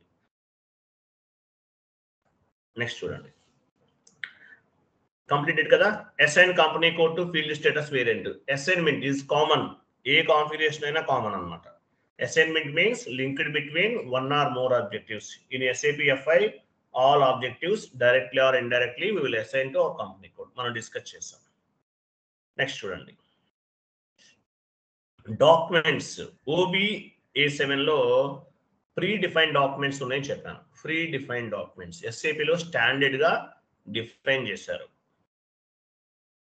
document types are called as document types are correct ఉందా? document types are మీరు మూవ్ చేస్తే నేను చదవలేనండి, మీరు మూవ్ చేయకండి. ఎక్కడికి వెళ్ళారు మీరు? చూడండి, ఈ డాక్యుమెంట్ టైప్స్ అన్నిటిని ఏమంటారు? స్టాండర్డ్ డాక్యుమెంట్స్ అంటారు. Standard documents, free defined documents అంటారు. ఎస్ఏపిలో మనకి OBA7 లో చూసాం 58 or 57 డాక్యుమెంట్స్ కనిపిస్తున్నాయి. కొన్ని సర్వర్స్ లో 99 డాక్యుమెంట్స్ ఉంటాయి. Free defined documents, standard documents అంటారు. ఈ డాక్యుమెంట్స్ అనేవి ఎందుకు ఉపయోగపడతాయి? Classifying the accounting entry. Document పైన ఎస్ఏ ఉంది అంటే జనరల్ లెడ్జర్ ట్రాన్సాక్షన్ చేస్తామని అర్థం. కేఆర్ ఉంది, వెండార్ ఇన్వాయిస్ పోస్ట్ చేసామని అర్థం. కేజెడ్ కనిపిస్తుంది, వెండార్ పేమెంట్ చేసామని అర్థం. డిఆర్ ఉంది, కస్టమర్ ఇన్వాయిస్ అని అర్థం. డిజెడ్ కస్టమర్ పేమెంట్ అని అర్థం. ఇట్లా డాక్యుమెంట్స్ అనేవి ఉన్నాయి. మనం మ్యాక్సిమం ఒక 10 to 15 డాక్యుమెంట్స్ ఉపయోగిస్తాం. S/4HANA క్లాసెస్ ఇచ్చాను, అక్కడ చూడండి. క్రెడిట్ మెమో, ఇవి కూడా కొన్ని పోస్ట్ చేయించాను, మీకు అర్థమవుతుంది ఇంకా క్లారిటీగా. ఓకే, ఎనీవే డాక్యుమెంట్స్ టైప్ అనేది ఏం చేస్తుంది? Classifying the accounting entry. ఎస్ఏపిలో బై డిఫాల్ట్ గా అరౌండ్ 58 డాక్యుమెంట్స్ ఉన్నాయి. Standard document, free defined documents అంటారు. ఎందుకు రండి, డాక్యుమెంట్ చూసాం కదా మనం ఇంతకు ముందు. చూడండి, for every documents type we will assign 1 number range. మనం డాక్యుమెంట్స్ కి ఏం చేసాము? నంబర్ రేంజ్ అనేది అసైన్ చేసాం. That number range will be reflected in the documents at the time of accounting entry postings. Based on the document entry posting, we can recognize the accounting entry. Accounting entry ni ela recognize chestam manam? Projects lo lakhs lo unde transactions, మీరు ఒక document are document relevant information అనేది find out చేయాలి. ఎలా find out చేస్తారు? Document number range ని base గా చేసుకుని find out చేస్తారు. నేను మిమ్మల్ని మీతో ఎవరితోనో మాట్లాడాలి, ఎలా మాట్లాడతాను? మీ నంబర్ ఉంటుంది, మీ మొబైల్ నెంబర్తో కాంటాక్ట్ చేస్తాను. సేమ్ టు సేమ్ అలాగే ఒక document are document relevant information ని ఫైండ్ అవుట్ చేయాలంటే ఏం చేస్తాము? డాక్యుమెంట్ నంబర్ ని బేస్ గా చేసుకుని చేస్తాం, లేదంటే డేట్ ని బేస్ గా చేసుకుని కూడా చేయొచ్చు. మీరు డేట్ ని చేసినా చేయకపోయినా number is the mandatory. For every document type we will assign 1 number range. Number range ఎందుకు ఇచ్చాము? ఆ నంబర్ రేంజ్ ని బేస్ గా చేసుకుని ప్రతి ఎస్ఏ డాక్యుమెంట్ లో ఇచ్చిన నంబర్ రేంజ్ ని బేస్ గా చేసుకుని ప్రతి డాక్యుమెంట్ కి కూడా ఒక నంబర్ జనరేట్ అవుతుంది. అకౌంటింగ్ ఎంట్రీ పోస్ట్ చేసే టైంలో document 1 was posted, 2 was posted, 10 was posted, 1000 was posted అని వస్తుంది. సో ఇలా వచ్చినప్పుడు ఏమవుతుంది? ఆ నంబర్ రేంజ్ ని బేస్ గా చేసుకుని document and document relevant information ని ఫైండ్ అవుట్ చేస్తాం. ఎక్కడ చేస్తాం? ఏటీ కోడ్ లో చేస్తాం. డాక్యుమెంట్ రిలవెంట్ ఇన్ఫర్మేషన్ ఎక్కడ ఫైండ్ అవుట్ చేస్తాం? ఎఫ్బి ఎవరో చెప్తున్నారు.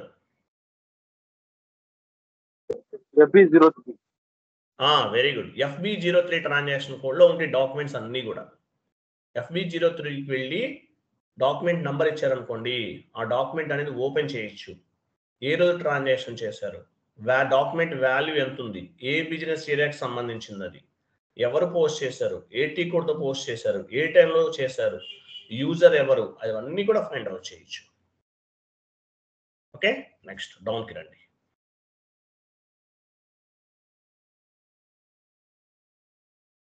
ఎందుకు రండి, కొంచెం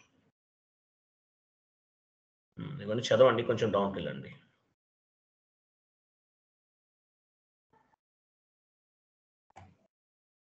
ఇంకా వెళ్ళండి కొంచెం. ఇంకా ఇవన్నీ మీకు తెలుసు కదా ఆల్రెడీ, ఇది చదవండి ఇదంతా కూడా. నెక్స్ట్ నంబర్ రేంజ్ కూడా తెలుసు కదా. నంబర్ రేంజ్ అనేది ఎందుకు ఇస్తాము? FBN, ఇప్పుడు OBA7 నుంచి డైరెక్ట్గా ఇచ్చేస్తాం, లేదంటే FBN1 ద్వారా కూడా ఇవ్వచ్చు. ఓకే, నెక్స్ట్ టోలరెన్స్ గ్రూప్ చూడండి.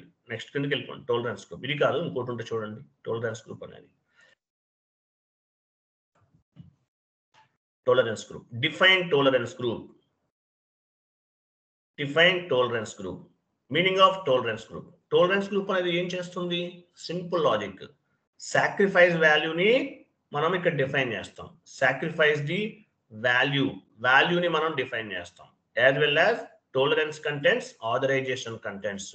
టోలరెన్స్ టోలరెన్స్ గ్రూప్ అంటే మీనింగ్ ఏంటి? టోలరెన్స్ గ్రూప్ అంటే మీనింగ్ ఏంటి?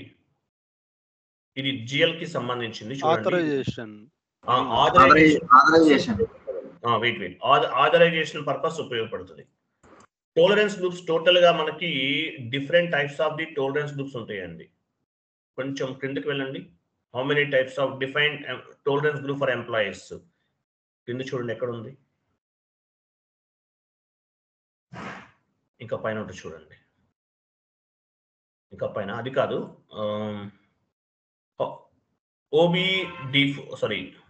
How many types of tolerance groups in SAP అని ఉంటుంది చూడండి. ఇది కాదు, దీని క్రింద ఇంకోటి ఉంటుంది. టోలరెన్స్ కంటెంట్స్ ఆథరైజేషన్ కంటెంట్ కదా.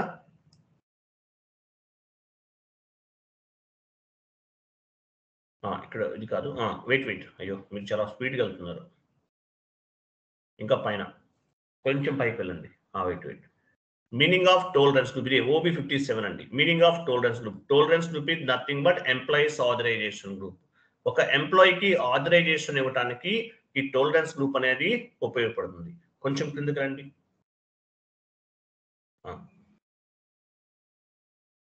Tolerance group is nothing but employees authorization group. Only specific authorization employees can be post the accounting entries in the group. Tolerance contains authorization contents. Employees permitted posting amount will be given on the tolerance group. Tolerance group lo employees ki sambandhinchina permit ante limit వాళ్ళ limit ని కూడా tolerance group లో ఇస్తాం అన్నమాట. As well as tolerance groups ఎన్ని రకాలు ఉన్నాయి? పైన చూడండి, employees tolerance group, GL tolerance group పైన ఉంటుంది చూడండి. కొంచెం పైకి వెళ్ళండి.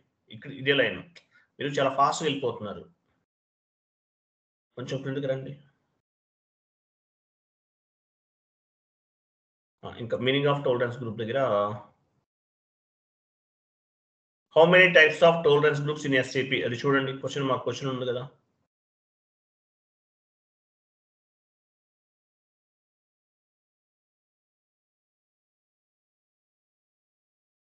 కిందకి కాదండి, పైకి వెళ్ళాలి సార్ మీరు.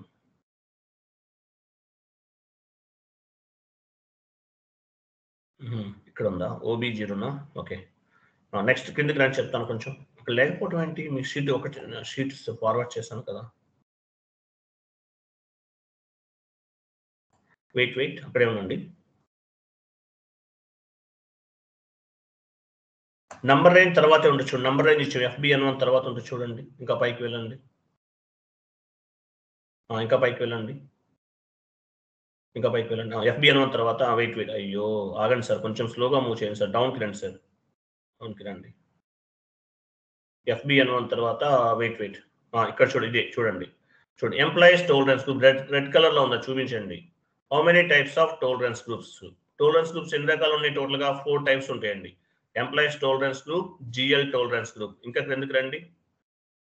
Vendor tolerance group and customer tolerance groups ఇవి ఉంటాయి. ఓకేనా? ఈ 4 types of the tolerance groups అనే ఉంటాయి. మనం GL టోలరెన్స్ గ్రూప్స్ క్రియేట్ చేయలేదు, తర్వాత ఎర్రర్ ఫామ్ అయినప్పుడు చేద్దాం. So only employees tolerance group create చేస్తాం. నెక్స్ట్ క్లాసెస్ లో vendor tolerance groups as well as customer tolerance group కూడా క్రియేట్ చేస్తాం. టోటల్ గా 4 types of the tolerance groups అనే ఉన్నాయి. 4 టైప్స్ ఉంటాయి. Tolerance group is nothing but employees authorization group. Only specific authorization employees can post the entries in the group. ఎవరికైతే authorisation ఉంటుందో లేదంటే user name ని టోలరెన్స్ గ్రూప్ కి assign చేస్తామో వాళ్ళు మాత్రమే అకౌంటింగ్ ఎంట్రీస్ ని పోస్ట్ చేయగలుగుతారు. లేకపోతే వాళ్ళకి ఆథరైజేషన్ అనేది ఉండదు. ఒక అకౌంటింగ్ ఎంట్రీ పోస్ట్ చేయాలంటే ఏముండాలి? వాళ్ళకి ఆథరైజేషన్ అనేది ఉండాలి. ఎట్లా ఉంటుంది ఆథరైజేషన్? ఎలా వస్తుంది? వాళ్ళ యూజర్ నేమ్ కి టోలరెన్స్ గ్రూప్ ని అసైన్ చేయాలి. తెలుసు కదా మీకు, మనం అసైన్ చేసాం కదా. అట్లా అసైన్ చేస్తేనే అకౌంటింగ్ ఎంట్రీ అనేది పోస్ట్ అవుతుంది.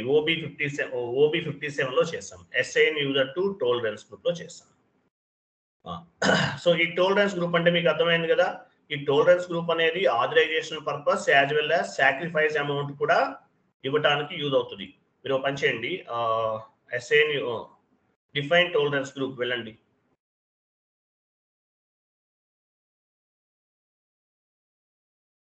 టీ కోడ్ ఏంటి? Define tolerance group T code ఏంటి? ఎవరు చెప్తారు? OB57 assign user to tolerance group కదా. Define tolerance group T code ఏంటి?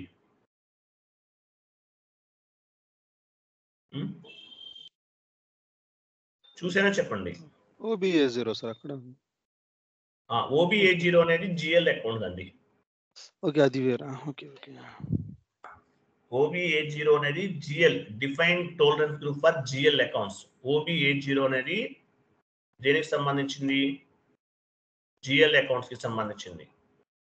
మరి ఎంప్లాయీస్ కి సంబంధించిన టాలరెన్స్ గ్రూప్ టీ కోడ్ ఏంటి? ఎవరు చెప్తారు? OBA4 sir. Defined tolerance group for employees OBA4 వెళ్ళండి. ఒకసారి SAPలోకి వెళ్ళండి, చెప్తాను.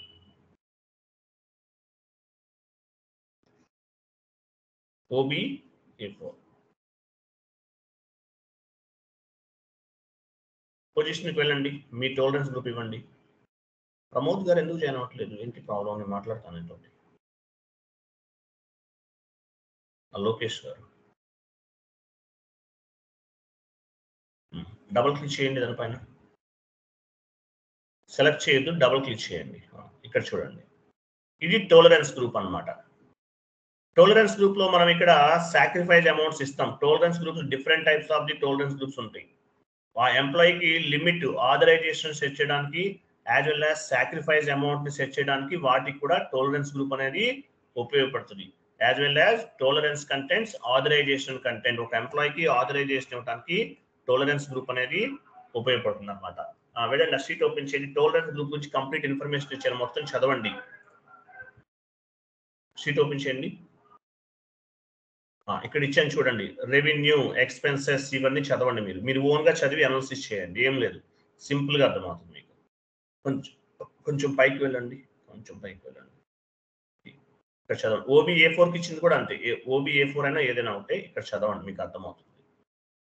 ఓకేనా? అమౌంట్ ఫర్, చూడండి మీరు మూవ్ చేస్తున్నారు. అమౌంట్ ఫర్ డాక్యుమెంట్ అంటే మీనింగ్ ఏంటి? అక్కడ ఉన్నాయి కదా డిఫరెంట్ ఫీల్డ్స్ ఉన్నాయి కదా, ఆ ఫీల్డ్స్ కి సంబంధించిన కంప్లీట్ ఇన్ఫర్మేషన్ ఒకసారి చదవండి. కొంచెం డౌన్కి రండి, ఇంకా డౌన్కి వెళ్ళండి, ఇంకా వెళ్ళండి. తెలుసు కదా మీకు, సాక్రిఫైస్ అమౌంట్ ని మనం డిఫైన్ చేస్తాము, గుర్తుపెట్టుకోండి. ఓకే, నెక్స్ట్ ఇంకా డౌన్కి వెళ్ళండి. సార్ సాక్రిఫైస్ అమౌంట్ అంటే ఏంటి సార్?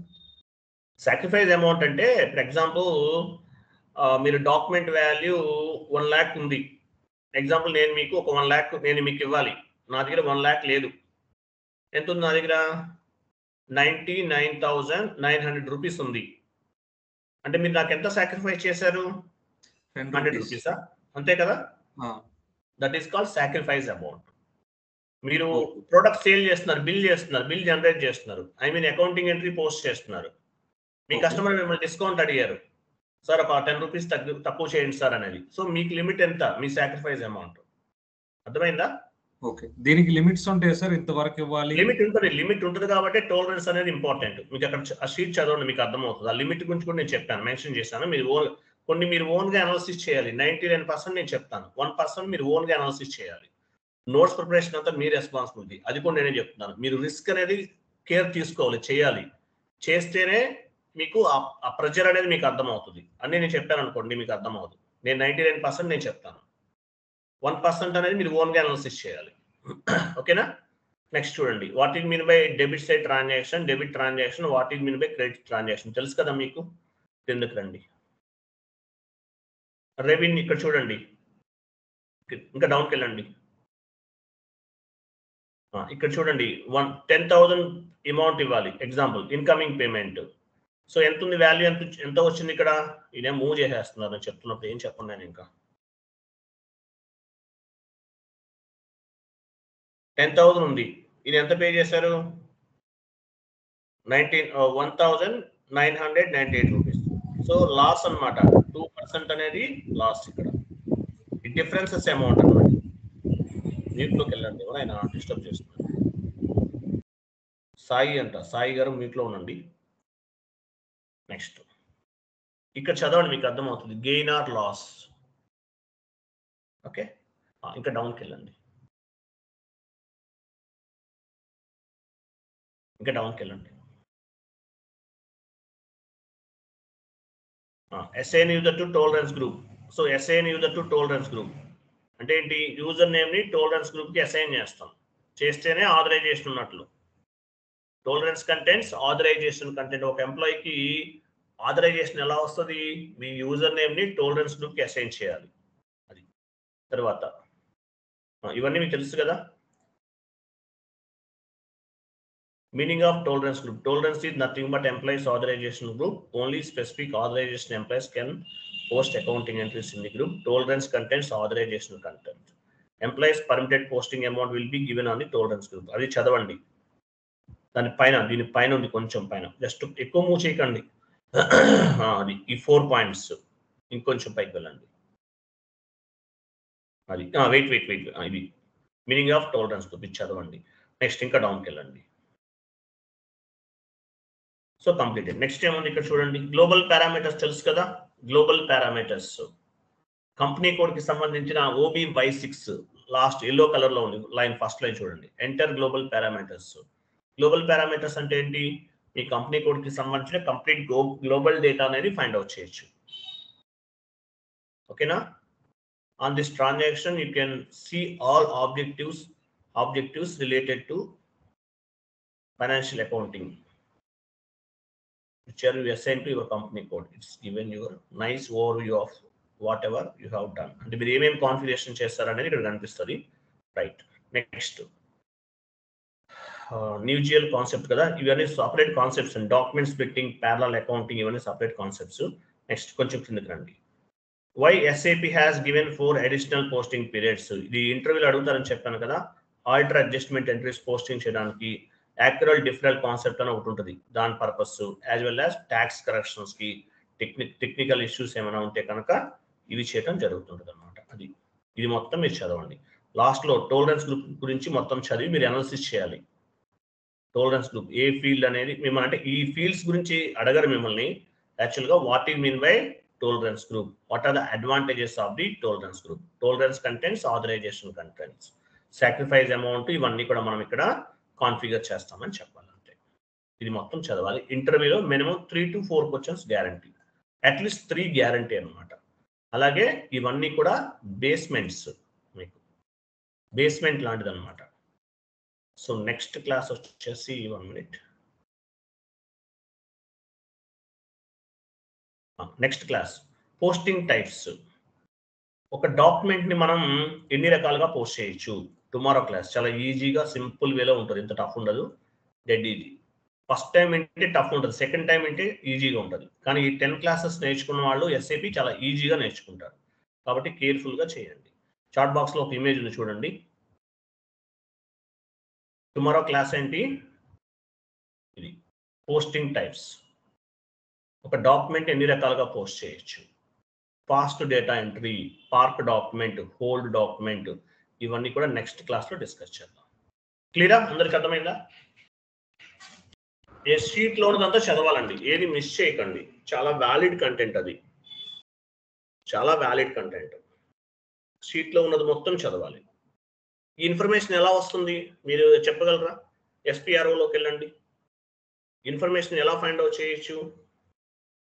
SPRO యాక్చువల్గా మీకు నోట్స్ ఇచ్చాను, ఎక్కడి నుంచి వస్తుంది నోట్స్ అంతా కూడా, ఎలా ప్రిపేర్ చేశాము చూడండి. SPRO, IMG,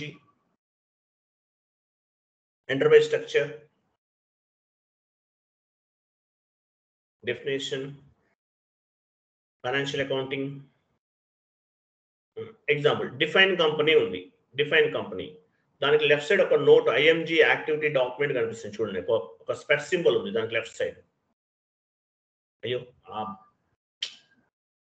లెఫ్ట్ సైడ్ ఎక్కడ, అదే కదా, క్లిక్ చేయండి దానిపైన. IMG యాక్టివిటీ డాక్యుమెంట్ క్లిక్ చేయండి. ఇక్కడ నుంచి వస్తుంది ఇన్ఫర్మేషన్, ఈ నోట్స్ అంతా ఇక్కడ నుంచి వస్తుంది. ఇదంతా లెంతీగా ఉంటుంది కాబట్టి మీకు అర్థమయ్యే విధంగా చెప్పాను. దీని మీకు ఇంటర్వ్యూలో 90% నేను ఇచ్చే నోట్స్ నుండి మీకు వస్తాయండి. మీకు నోట్స్ చెప్తున్నాను కదా, 90% ఈ నోట్స్ నుంచి వస్తుంది క్వశ్చన్స్ అండ్ ఆన్సర్స్. క్లియరా? Clear sir.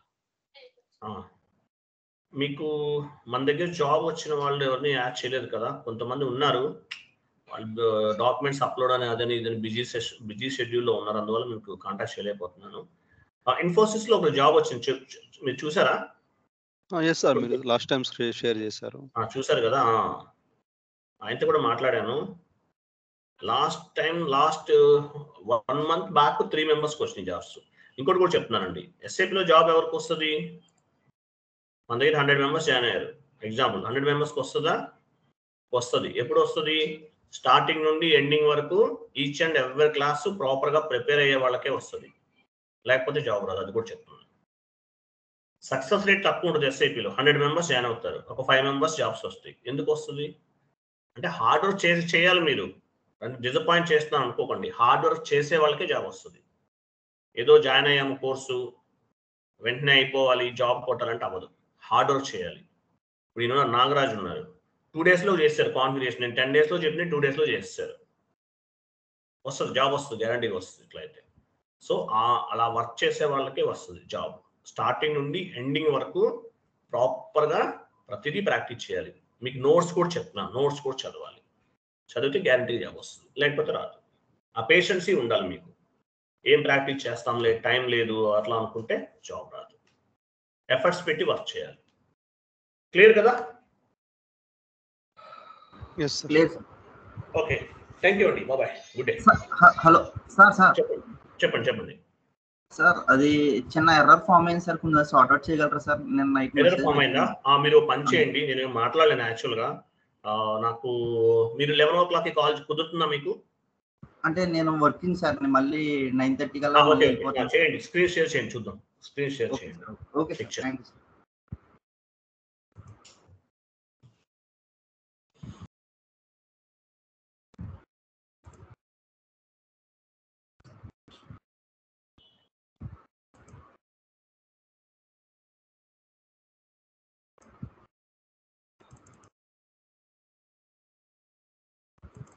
షేర్ అవ్వట్లేదండి సార్. అయిందా? స్క్రీన్ షేర్ ఎవరు చేశారు? మీరేనా? నేనే చేశాను. చేయండి. మీ ప్రాబ్లం ఎక్కడ ఓపెన్ చేయండి.